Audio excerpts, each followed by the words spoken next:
19 août 1900. Ce matin, après que je reçus la Sainte Communion, mon Jésus bien-aimé se présenta dans l'attitude de quelqu'un qui s'apprête à enseigner. Il me dit, « Ma fille, supposons qu'un jeune homme veuille épouser une jeune fille et que celle-ci, éprise d'amour pour lui et voulant le rendre heureux, veut toujours rester avec lui sans jamais le quitter, sans se soucier d'autre chose, y compris du travail domestique habituel pour une épouse. Que dirait le jeune homme? L'amour de la jeune fille lui plairait, mais il ne serait certainement pas heureux de sa conduite, parce que cette façon d'aimer serait stérile et lui apporterait du mal plutôt que des fruits.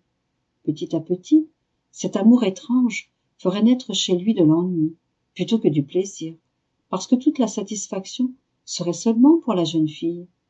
Et puisqu'un amour stérile n'a pas de bois pour alimenter sa flamme, il serait rapidement réduit en cendres.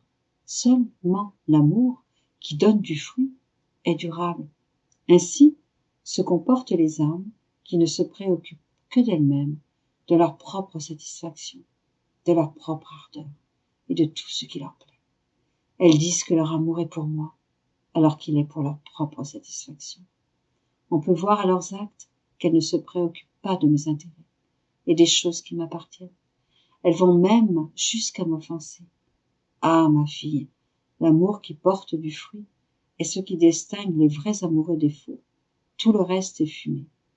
Pendant qu'il disait cela, j'ai aperçu des gens et j'ai voulu m'intéresser à eux.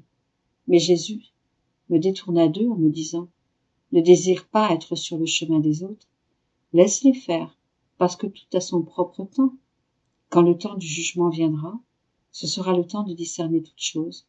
Le bon grain sera connu, de même que la menue paille, et le grain stérile ou mauvais. Oh, combien de choses, ayant l'apparence du bon grain, seront alors jugées comme étant de la paille et de la mauvaise graine, uniquement dignes d'être jetées au feu.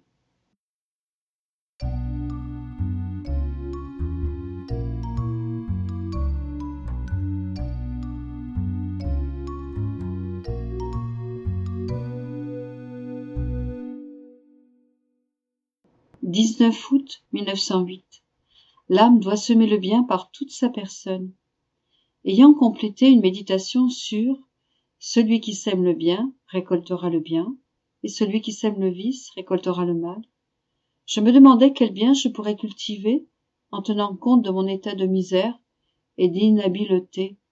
À ce moment, je me suis sentie comme si on cultivait en dedans de moi, et j'ai entendu Jésus me dire « L'âme doit cultiver le bien avec tout son être. L'âme possède une intelligence et elle doit s'en servir pour comprendre Dieu, pour ne penser qu'au bien et ne permettre à aucune mauvaise semence d'entrer en elle. Cela, c'est cultiver le bien avec son esprit. C'est la même chose en ce qui concerne sa bouche. Elle ne doit jamais dire de mauvaises choses, c'est-à-dire des mauvais mots. Il en va de même pour son cœur. Il ne doit aimer que Dieu seul, ne désirer que lui, ne palpiter que pour lui, et tendre uniquement vers lui. Avec ses mains, on ne doit faire que de saints travaux. Avec ses pieds, on ne doit avancer que suivant les exemples de notre Seigneur. En entendant cela, je me suis dit, ainsi, dans ma position, je peux cultiver le bien, même au milieu de mon extrême misère. Cependant, je pensais à cela avec une certaine peur des comptes que le maître me demandera. Est-ce que oui ou non, j'aurais semé le bien? Et dans mon intérieur, je l'ai entendu me dire. Ma bonté est si grande que ceux qui me font connaître comme étant sévère, exigeants et rigoureux sont très fautifs. Oh, quel affront ils font à mon amour! Je ne demanderai pas de compte autre que ceux correspondant au petit champ que j'aurais confié à l'âme. Je ne demanderai de compte à l'âme que pour la récompense selon sa récolte. Je récompenserai l'âme par rapport à son intelligence. Plus elle m'aura compris pendant sa vie terrestre, plus elle me comprendra dans le ciel. Et plus elle me comprendra, plus elle sera inondée de joie et de béatitude. Par rapport à sa bouche, je lui donnerai les diverses saveurs divines, et sa voix s'harmonisera à celle de tous les autres bienheureux. Par rapport à ses travaux, je lui donnerai mes dons, et ainsi de suite.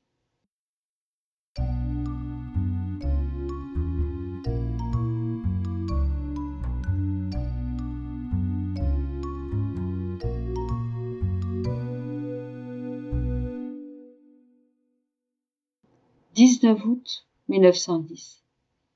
Jésus déverse son amertume en Louisa. Crainte de Louisa que ce soit le démon. Alors que j'étais dans mon état habituel, je me suis trouvée hors de mon corps, à l'intérieur d'une église. Au-dessus de l'autel, il y avait la Reine Céleste avec l'enfant Jésus tout en pleurs. Par un signe des yeux, ma céleste maman me fit comprendre de prendre l'enfant dans mes bras et de faire tout mon possible pour le calmer. Je m'approchai, le pris dans mes bras, le serrai sur moi et lui dis « Qu'y a-t-il, mon bel enfant? Confie-toi à moi. L'amour, n'est-il pas le baume et l'apaisement de tous les chagrins? N'est-ce pas l'amour qui fait tout oublier, qui adoucit tout et qui apaise après les querelles? Si tu pleures, il doit y avoir quelque chose de discordant entre ton amour et celui des créatures. Par conséquent, aimons-nous l'un l'autre. Donne-moi ton amour. Et moi, avec ton propre amour, je t'aimerai. » Qui pourrait dire toutes les idioties que je lui ai ainsi dites? Il sembla s'être calmé un peu, mais pas complètement. Ensuite, il disparut. Le jour suivant, de nouveau hors de mon corps, je me suis trouvée dans un jardin où je faisais un chemin de croix. Ce faisant, je me suis retrouvée avec Jésus dans les bras. Quand j'arrivai à la 11e station, Jésus très saint, ne pouvant plus se retenir, m'arrêta et, approchant sa bouche de la mienne, y versa quelque chose qui était à la fois liquide et dense. La partie liquide, j'ai pu la boire, mais la partie dense ne voulait pas descendre, au point que lorsque Jésus éloigna sa bouche de la mienne, j'ai dû la rejeter par terre. Alors, je regardai Jésus et vis qu'un liquide dense et très noir coulait de sa bouche. Je fus épouvantée et lui dis « Je pense que tu n'es pas Jésus, le Fils de Dieu et de Marie la Mère de Dieu, mais le démon. Il est vrai que je te veux et que je t'aime, mais c'est seulement Jésus que je veux. Jamais le démon. Je ne veux rien savoir du démon. Je préfère être sans Jésus plutôt que d'avoir affaire au démon le moindrement. » Pour être plus sûr, je fis le signe de la croix sur Jésus, puis sur moi-même. Alors, pour m'enlever toute peur, Jésus reprit le liquide noir en lui, ce liquide dont je ne pouvais supporter la vue. Il me dit « Ma fille, je ne suis pas le démon. Ce que tu vois, ce n'est rien d'autre que les grandes iniquités que les créatures font contre moi, et que je vais déverser sur elles, car je ne peux plus les garder en moi. J'en ai versé en toi, et tu n'as pu tout retenir. Tu l'as rejeté par terre. Je continuerai à en verser sur elles. » Pendant qu'il disait cela, il me fit comprendre quel fléau il fera pleuvoir du ciel. Il enveloppera les peuples dans le deuil et dans les larmes amères. Le peu qu'il a versé en moi épargnera notre vie, tout au moins partiellement. Il me fit voir beaucoup de mortalité, à la suite d'épidémies et de tremblements de terre, ainsi que d'autres malheurs. Que de désolation, que de misère.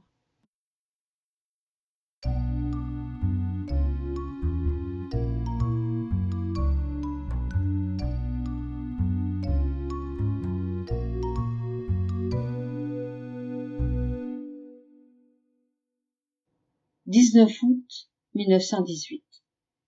Jésus déplore les vilainies des prêtres. Me trouvant dans mon état habituel, mon toujours aimable Jésus se montra en moi, comme à l'intérieur d'un cercle de lumière. Me regardant, il me dit « Voyons ce que nous avons fait de bien aujourd'hui. » Et il regardait tout autour.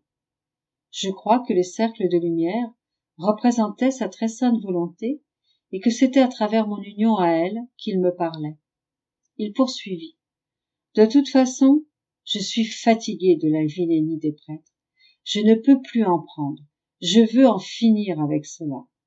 Oh, que d'âmes dévastées, défigurées, que d'idolâtrie. Se servir des choses saintes pour m'offenser cause mon plus amer chagrin. C'est le péché le plus abominable, la marque de la ruine totale. Il attire les plus grandes malédictions et brise les communications entre le ciel et la terre. J'aimerais éradiquer ces êtres de la terre. Pour cette raison, les châtiments continueront et seront multipliés. La mort dévastera les villes et beaucoup de foyers et de routes disparaîtront. Il n'y aura plus personne pour les habiter. Le deuil et la désolation régneront partout. Je le priai beaucoup. Il resta avec moi une bonne partie de la nuit, et il souffrait tant que je sentais mon cœur se briser de chagrin. J'espère que mon Jésus s'apaisera.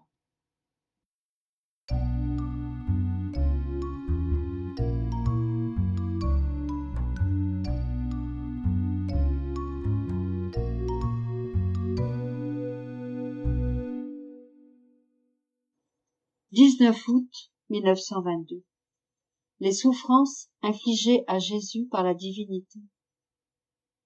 Alors que j'étais dans mon état habituel, mon doux Jésus me fit souffrir certaines des peines et des morts qu'il a vécues pour les créatures.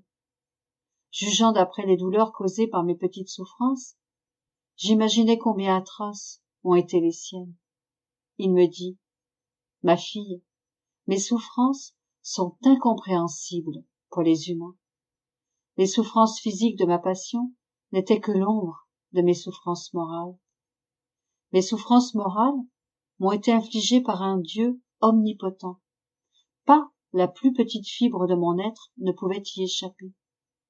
Les souffrances de ma passion m'ont été infligées par les hommes qui, dépourvus d'omnipotence et d'omniscience, étaient incapables de faire ce qu'ils voulaient.